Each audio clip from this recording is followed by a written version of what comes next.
नमस्ते दोस्तों, मैं डॉक्टर देवांशु। स्वागत है आपका फिर से एक नए वीडियो में। आज का ये स्पेशल वीडियो और आज के स्पेशल वीडियो का जो टॉपिक है general pathology of homeopathy.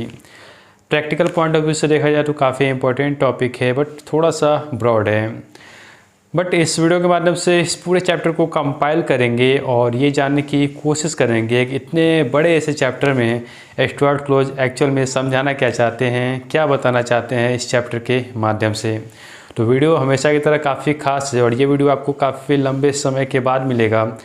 But कुछ अन्य कारण थे जिसके कारण वीडियो प्रिपेयर नहीं हो पा रहा था, बट आगे आपको बहुत सारे वीडियो अच्छे से कंटेंट पे देखने को मिलेंगे। तो आगे बढ़ने से पहले अगर आपने अभी तक इस चैनल को सब्सक्राइब नहीं किया है तो पहले सब्सक्राइब कर लें और बेल आइकन को ज़रूर दबाएं ताकि मैं जो भी इस तरह की वीडियो बनाऊं उसकी नोटिफिकेशन आपको मिलती रहे। तो चलिए आज के इस स्पेशल फिलोसफिकल टॉपिक को स्टार्ट करते हैं।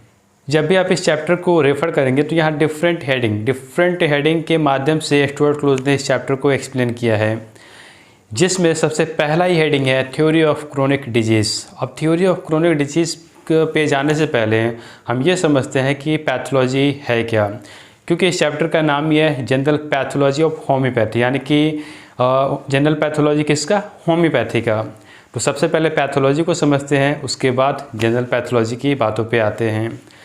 बेसिकली हम पैथोलॉजी में क्या पढ़ते हैं? डिजीज़ के कॉज और उसके इफ़ेक्ट के बारे में, यानी कि डिजीज़ डेवलप कैसे हुआ और उसका इफ़ेक्ट क्या रहा, उसके बारे में स्टडी में हेल्प करता है हमको पैथोलॉजी। जब फर्स्ट ईयर में फिजियोलॉजी हमें पढ़ाई जाती है, बॉडी का नॉर्मल फंक्शन पढ़ाया जाता है, वही डिसफंक्शन के क्या क्या उसके इफ़ेक्ट आते हैं और क्यों वो डिसफंक्शन, क्यों उसके फंक्शन प्रभावित होते हैं, वो हमें पैथोलॉजी में पढ़ाया जाता है। तो पैथोलॉजी का सिंपल मीनिंग हो गया कॉज और इफ़ेक्ट को बताने में हमें हेल्प करता है पैथोलॉजी। एक सिंपल टिप्स मैं आपको देता हूँ पैथोलॉजी को और अच्छे से समझने का। जब हमने इवोल्यूशन ऑफ सिम्टम की बात की थी, जहाँ पे हमने डिफरेंट स्टेजेस की बात की थी, एक हमारा फ्रेंड हमारे पास आता है, बोलता है कि आज मुझे कुछ अच्छा नहीं लग रहा, मतलब कुछ अजीब फील हो रहा है, यानी कि उसके अंदर डिस्कम्फर्ट उसको फीलिंग हो रही है, यानी कि अभी तक उसके बॉडी में किसी डिजीज़ का लोकेलाइजेशन नहीं हुआ है, बट उसको अच्छा नहीं लग रहा, बॉडी में कहीं एक्स्ट्रा हीट उसको लग रहा है, कहीं उसको ज़्यादा ठंड लग रही है, ज़्यादा प्यास लग रही है या प्यास कम लग रही है, भूख ज़्यादा लग रही है, भूख कम लग रही है। इस तरह के सिम्टम जो कि स्टेज 1 में देखने को मिलता है, यानी कि स्टेज 1 जहाँ पे फंक्शनल लेवल पे चेंजेस रहते हैं, वहाँ किसी तरह की पैथोलॉजी डेवलप नहीं होती है। इसलिए पेशेंट हमारे पास आता भी हो तो बोलता है कि अच्छा नहीं लग रहा, बस यही सिम्टम हमारे पास लेके आता है। बट वैसे जैसे जैसे स्टेज चेंज होते हैं, स्टेज 2 में जब पेशेंट जाता है तो फंक्शन के साथ उसका सेंसेशन भी प्रभावित होता है। अब पेशेंट हमारे पास आ रहा है तो बोल रहा है कि डॉक्टर साहब कुछ दिन पहले तो बहुत अजीब फील हो रहा था, बट आज की डेट में मुझे पेट में दर्द हो रहा है, ब्लोटिंग फील हो रही है, अजीब फील हो रहा है, यानी कि अब लोकेलाइजेशन स्टार्ट हो चुका है। कुछ ऐसे ही पैथोलॉजी भी डेवलप होती है, यानी कि धीरे धीरे ये डेवलपमेंट अंदर होता है और एक समय आता है कि उसका लोकेलाइजेशन हो जाता है। इसलिए कहा जाता है कि पैथोलॉजी एक दिन में डेवलप नहीं होती, पैथोलॉजी को डेवलप होने में काफ़ी टाइम लगता है। इसलिए जनरल पैथोलॉजी को क्रोनिक डिजीज़ के साथ रिलेट किया गया है। होम्योपैथी में जब आप इस आगे आप डिफरेंट हम पॉइंट देखेंगे, उससे हमें समझ में आएगा क्यों जनरल पैथोलॉजी को क्रोनिक डिजीज़ से रिलेट किया गया है और क्यों इसको होम्योपैथिक पॉइंट ऑफ व्यू से इसको समझाया गया है। ये था इंट्रोडक्शन बेसिक्स। अब डायरेक्ट आते हैं इस चैप्टर का जो फर्स्ट पैराग्राफ है वो काफ़ी खास है, उसको पढ़ते हैं। उसके बाद डिफरेंट जो पॉइंट में काफ़ी शॉर्ट में मैं आपको इस चैप्टर को एक्सप्लेन करूँगा। सबसे पहले आते हैं इस चैप्टर का जो पहला पैराग्राफ है उसको देखते हैं। तो पहले पैराग्राफ में बेसिकली जो पैथोलॉजी का डेफिनेशन था, पैथोलॉजी है क्या, उसको हमने जान लिया। जो 2-3 और बातें हैं वो काफ़ी खास है, जिसमें से पहली जो बातें हैं, general pathology bears the same relation to special pathology, यानी कि जो जनरल पैथोलॉजी है वो बियर करता है सेम रिलेशन किससे? स्पेशल पैथोलॉजी से। जैसे कि जो फिलॉसफी है उसका रिलेशन होता है स्पेशल साइंस के, यानी कि आप बोल सकते हैं कि दोनों कोई अलग चीज़ नहीं है। जनरल पैथोलॉजी और स्पेशल पैथोलॉजी कोई एक डिफरेंट अलग चीज़ नहीं है, यानी कि आप बोल सकते हैं एक समानांतर में चलते हुए, एक जैसे एक 2 ट्रैक है, दोनों पे एक साथ एक रेलगाड़ी चल रही है, एक साथ 2 रेलगाड़ी चल रही है, कुछ ऐसा ही समानांतर है, यानी कि दोनों चीज़ कोई अलग नहीं है, दोनों का जो रिलेशन है वो सेम ही है। और यहाँ पे जनरल पैथोलॉजी की कुछ क्वालिटी को बताया गया है, क्यों ये थोड़ा सा अलग है स्पेशल पैथोलॉजी से। General pathology deal with the principle, यानी कि ये प्रिंसिपल से डील करता है, थ्योरी से डील करता है, एक्सप्लेनेशन देखता है और साथ में क्लासिफिकेशन ऑफ फैक्ट, यानी कि ये 4 क्वालिटी जो कि जनरल पैथोलॉजी के बारे में बताई जा रही है। सिंपल एक और यहाँ पे इस बात से समझ सकते हैं कि जनरल पैथोलॉजी में हम फैक्ट, जो भी एक्चुअल फैक्ट है उस सारे फैक्ट को खंगालते हैं, और सिंपल सा जो स्पेशल पैथोलॉजी, यानी कि पेट में हमें दर्द हुआ, हम गए दवा के दुकान में एक पेट दर्द की दवा लेके हमने खा लिया, यानी कि यहाँ पे हमने जनरल फैक्ट को नहीं खंगाला, बट स्पेशल जो प्रॉब्लम थी उसके आधार पे हमने यहाँ पे एक मेडिसिन लिया, खाया, और हो सकता है थोड़े समय के लिए हमारी प्रॉब्लम चली भी गई। और इसी स्पेशल पैथोलॉजी या मॉडर्न पैथोलॉजी को काफ़ी लार्ज फील्ड में इसको एक्सेप्ट किया गया, लोगों ने इसको काफ़ी सराहा, और सराहा इसलिए भी क्योंकि काफ़ी आसान विद्या थी। सिंपल प्रॉब्लम हुआ, स्पेशल ऑर्गन पे गए, ऑर्गन में क्या समस्या है उसके आधार पे मेडिसिन दे दी गई। बट जो जनरल पैथोलॉजी था वो काफ़ी डिफर था, उसका इंटरप्रिटेशन या वो स्पेशल से काफ़ी डिफर था, इसलिए उसको रिलेट किया गया है होम्योपैथिक पॉइंट ऑफ व्यू से। तो बेसिकली फर्स्ट पैराग्राफ से हमें ये समझने को मिली कि जनरल पैथोलॉजी बेसिक एक रिक्वायरमेंट है। किसी भी अगर आप ट्रीटमेंट की बात करें, किसी वे ऑफ ट्रीटमेंट की बात करें, उसके लिए जनरल पैथोलॉजी के आधार पे ट्रीटमेंट होना वो ज़्यादा मस्ट है। उससे हम क्योर की दिशा में जा सकते हैं, नहीं तो पैलिएशन सप्रेशन तो सारी दुनिया कर रही है, वही अगर होम्योपैथी करे तो हम अलग कैसे दिख सकते हैं। आगे अब कुछ और पॉइंट आपको यहाँ पे देखने को मिलेगा, जहाँ पे होम्योपैथी को अलग बताया गया है, होम्योपैथी को इंडिविजुअल रूप से अलग बताया गया है। क्यों? क्योंकि हमारी जो होम्योपैथी है डिफरेंट प्रिंसिपल पे वर्क करती है, डिफरेंट इसके फंडामेंटल से उसके आधार पे वर्क करती है। अब एक सबसे इम्पॉर्टेंट चीज़ें आती हैं इसके टाइप। पैथोलॉजी के यहाँ पे 2 टाइप में डिवाइड किया गया है, एक जनरल पैथोलॉजी और दूसरा स्पेशल, जिसकी बात हम अभी कर रहे थे। स्पेशल को 2 पार्ट में डिवाइड किया गया है, एक मेडिकल पैथोलॉजी और दूसरा सर्जिकल।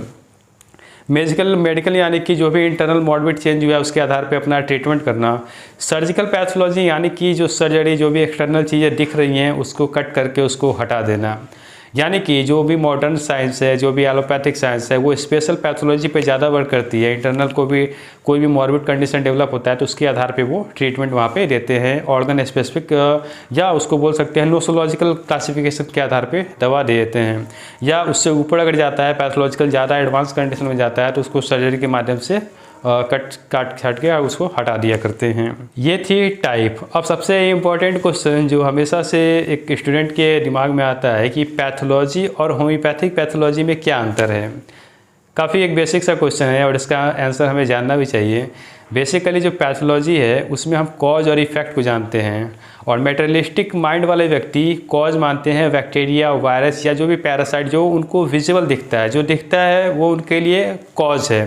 लाइक मैटर मोशन उनको दिख रहा है, that is the cause of the disease. तो पैथोलॉजी उनके अनुसार ये है कि जो दिख रहा है bacteria, virus and parasite. But आप होम्योपैथिक पैथोलॉजी की जब बात करेंगे तो होम्योपैथी के लिए जो पैथोलॉजी है कॉज के पीछे का कॉज, यानी कि होम्योपैथी के अकॉर्डिंग पैरासाइट या बैक्टीरिया, वायरस ये बीमारी के होने के कारण, बीमारी को डेवलप करने के मेन विक्टिम ये नहीं है, इनके पीछे भी एक कॉज है जो कि इस बीमारी को डेवलप कराने में हेल्प करता है, जिसको आज के साइंस में ससेप्टिबिलिटी, काफ़ी आपने नाम सुना होगा, कोविड के टाइम में भी काफ़ी फेमस हुआ। ससेप्टिबिलिटी को आज मॉडर्न मेडिसिन या मेडिकल साइंस भी इसको काफ़ी रिलेट करता है, और खासकर इसको वो लोग रिलेट करते हैं ट्यूबरकुलर बैक्टीरिया से, ट्यूबरकुलोसिस बैक्टीरिया से। क्यों बॉडी में ऐसा रहता है, वो बॉडी में जाता है, लेकिन बॉडी की ससेप्टिबिलिटी जब तक उसको एक्सेप्ट नहीं करती है, जब तक उस तरह का फेवरेबल इन्वायरमेंट क्रिएट नहीं करती है, तो वो डिजीज़ डेवलप नहीं करता है। तो ये थी ससेप्टिबिलिटी की बात। तो बेसिक डिफरेंस आपको यहाँ पे समझ में आ गया होगा कि पैथोलॉजी जहाँ पे बस मैटर की बात होती है, मेटेरियलिस्टिक व्यू से उसको देखा जाता है कॉज को, बट जब आप बात करेंगे होम्योपैथिक पैथोलॉजी की तो वहाँ पे सब्सटेंशियलिज्म, वाइटलिज्म के कॉन्सेप्ट के आधार पे डिजीज़ के कॉज को देखा जाता है। तो अब यहाँ पे एक मुद्दा आता है कि सब्सटेंशियलिज्म की हमने बातें की, वाइटलिज्म की बातें की, तो एक पॉइंट यहाँ पे आता है कि डिजीज़ आखिर डेवलप कैसे हो रहा है। तो जब आप हैनीमैन के अकॉर्डिंग हैनीमैनियन पैथोलॉजी की जब बात करें तो जब आप एफोरिज्म 9 पढ़ेंगे तो वहाँ डॉक्टर हैनीमैन ने बोला है कि disease is due to the dynamic disturbance of the vital force, यानी कि वाइटलिटी डिस्टर्ब हो रही है इसलिए हम डिजीज कंडीशन में जा रहे हैं। यानी कि एक ऐसा फोर्स है जो हमारे बॉडी के सारे फंक्शन को रेगुलेट करने में हेल्प कर रहा है, और जब वो फोर्स अफेक्ट हो रहा है तो हम डिजीज कंडीशन में जाते हैं। वाइटलिज्म का कॉन्सेप्ट जिसको हम सिंपल सब्सटेंस भी बोलते हैं, लाइफ प्रिंसिपल भी बोलते हैं, लाइफ फोर्स भी बोलते हैं, वाइटल प्रिंसिपल के भी नाम से यहाँ ज़्यादा डिफरेंट नाम है, काम सबका एक ही है, मीनिंग एक ही है, नाम डिफर है। तो ये था वाइटलिज्म का कॉन्सेप्ट।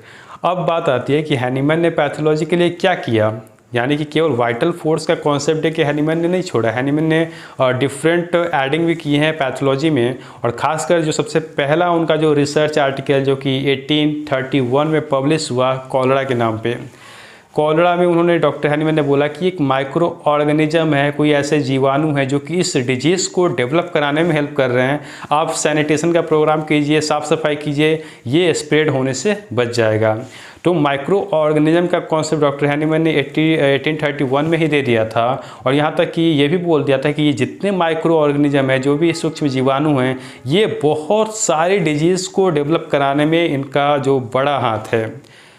इस बात पे गौर कीजिएगा कि डॉक्टर हैनीमैन ने यहाँ पे ये बोला कि ये जो भी माइक्रो ऑर्गेनिज्म है ये बहुत अन्य बीमारी को डेवलप कराने के कारण हैं। ये सारे पॉइंट आपको बुक में मिल जाएगा। इस वीडियो को देखने के बाद अब मैं आपसे यही बोलूँगा कि इस बुक को ज़रूर रेफ़र करें, ये सारे पॉइंट आपको वहाँ पे देखने को मिलेंगे और आपका कॉन्सेप्ट और अच्छे से क्लियर हो जाएगा। यानी कि पैथोलॉजी के में जो एडिंग की बात हुई तो डॉक्टर हैनीमैन ने 1831 में इसकी शुरुआत कर दी थी।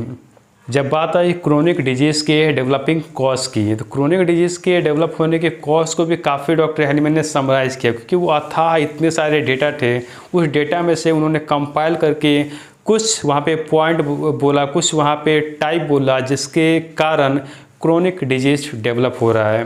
वो 4 जो टाइप थे मुख्यतः, जो पहला ऑक्यूपेशनल और ड्रग डिजीज़, दूसरा सोरा, तीसरा syphilis and fourth sycosis. Psora syphilis sycosis जिसको उन्होंने फंडामेंटल कॉज बताया, जिसकी जिक्र 5 एफोरिज्म में की गई है, और ये ऑक्यूपेशनल और ड्रग डिजीज जिसको आप एक्साइटिंग और मेंटेनिंग कॉज से रिलेट कर सकते हैं, इसका भी जिक्र आपको 5 एफोरिज्म में देखने को मिलेगा। यानी कि जो इतना कॉज का भंडार था, इतने ज़्यादा जो डाटा थे, उस डाटा को कंपाइल करके हैनीमैन ने क्रोनिक डिजीज़ के कारण को, उसके कॉज को इस 4 पॉइंट में डिवाइड कर दिया। ये 4 पॉइंट काफ़ी खास है, और माइजम की जहाँ तक बात आती है तो ये काफ़ी एक ब्रॉड टॉपिक है, इस पर भी एक सेपरेट वीडियो बन सकता है, बन कह सकता है, बनना ही चाहिए, और जितना ईजी हो वैसा उस तरीके का समझने वाला एक वीडियो होना चाहिए। तो ये थे 4 कारण क्रोनिक डिजीज़ को डेवलप कराने में। और यहाँ पे डॉक्टर हैनीमैन ने कुछ यहाँ पे पॉइंट है जिसको मैं रिलेट करूँगा।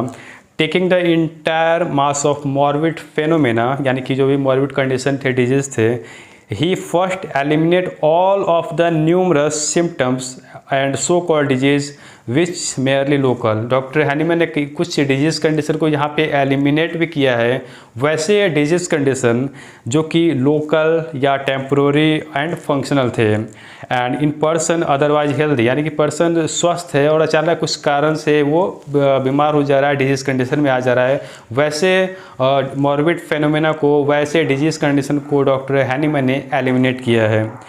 यहाँ पे कुछ नॉन स्पेसिफिक कॉज का भी जिक्र किया है, कुछ ऐसे कॉज जैसे कि इनडिस्क्रिशन ऑफ डाइट में अगर कुछ गड़बड़ होता है उसके कारण, या मैकेनिकल इंजरी, चोट लग गया उसके कारण प्रॉब्लम डेवलप हो गई, या अनड्यू एक्सर्शन और इंडल्जेंस लाइक इमोशनल एक्सेस।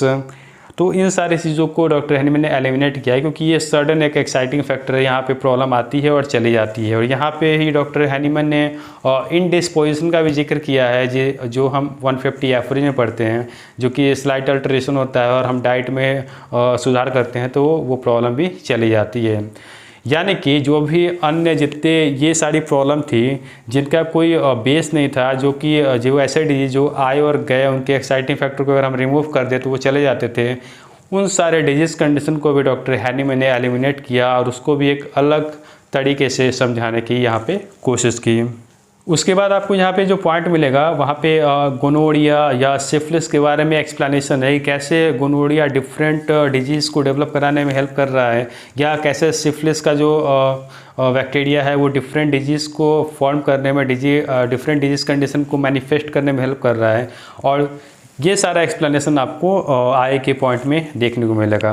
तो बेसिकली जो पहला थ्योरी ऑफ क्रोनिक डिजीज़ के अगर आप कंक्लूजन की बात करें तो वहाँ पे डॉक्टर हैनीमैन ने मेटेरियलिज्म कॉन्सेप्ट को डिनाई करके और वहाँ पे सब्सटेंशियलिज्म वाइटलिज्म के कॉन्सेप्ट को सामने रखा है, डिजीज़ के कॉज को बताया है, और डिजीज़ का जो कॉज है वो कॉज कैसे बहुत अन्य डिजीज़ कंडीशन को डेवलप करने में हेल्प कर रहा है, ये सारी बातें आपको थ्योरी ऑफ क्रोनिक डिजीज़ में देखने को मिलेंगी।